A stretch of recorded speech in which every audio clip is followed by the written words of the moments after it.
Жертвами стали 13 человек. Многие направлены в регион для расчистки происходящего. Подписывайтесь на обновления и точно будете в курсе всего самого важного. Kaç tane telefon var? Bayağı da. Лекция задается, да, забил. Ну, лекция biraz ya.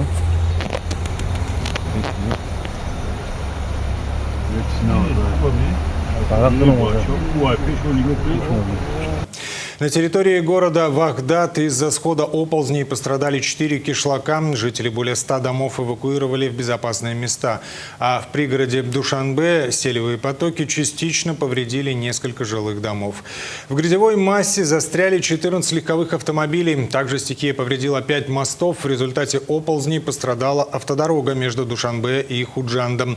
Сели и камнепады сошли также на трассу Душанбе-Чанак. Президент Эмомали Рахмон выразил соболезнования семьям погибших и поручил оказать помощь пострадавшим. Комитет по чрезвычайным ситуациям и гражданской обороне Таджикистана сообщил, что прошедшие 27 августа проливные дожди стали причиной схода селей, камнепадов и оползней в 9 городах и районах страны. По официальным данным, в результате вчерашних проливных дождей и схода селевых потоков погибли 13 человек. Жертвами стихийного бедствия в Вагдате стали 11 человек, 8 мужчин и 3 женщины. 2 человека погибли в районе Рудаки. Прошедшие 27 августа 2023 года сильные дожди стали причиной схода селей, камнепадов и оползней на территории города Душанбе, Вагдад, Гисар и в районах Рудаки, Варзоп, Деваштич, Рашт, Сангвор и Таджикабад. К сожалению, есть человеческие жертвы, говорится в сообщении пресс-центра КЧС Таджикистана. Президент Таджикистана Эмомали Рахмон выразил соболезнования семьям и близким погибших в результате стихийного бедствия.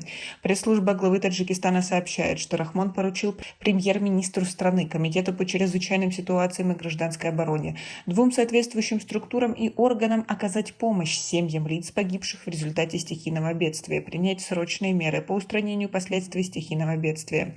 В Комитете по чрезвычайным ситуациям и гражданской обороне сообщили 28 августа, что все жертвы стихийного бедствия в Вагдате – жители села Сиришти, сельского джамата Семигандж. 2 местных жителей удалось вытащить живыми из машины, добавили источник в КЧС. По его словам, от схода селевых потоков пострадали также сельские джамааты имени Нумона Розика и Рамид. В районе Рудаки селевые потоки обрушились на селения Абшарон, Зафар, Мехработ, Майрифат и Черекарон. КЧС Таджикистана сообщает, что под председательством премьер-министра страны Кахира Расулзада создана правительственная комиссия для оказания помощи жителям районов, пострадавших в результате стихийного бедствия.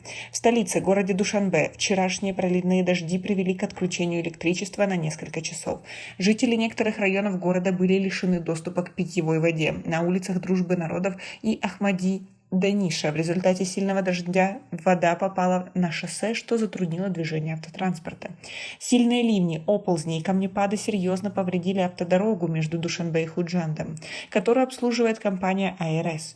Движение автотранспорта по трассе, приостановленное накануне из-за камнепадов, восстановлено. Чистка автодороги продолжается, сообщили в компании. Некоторые отправили с автодороги Душанбе-Чанак видео, на которых видно, что в результате схода селевого потока пострадали дома и сельхозугодья. Ущерб, нанесенный вчерашней стихией Таджикистану, пока не подсчитан.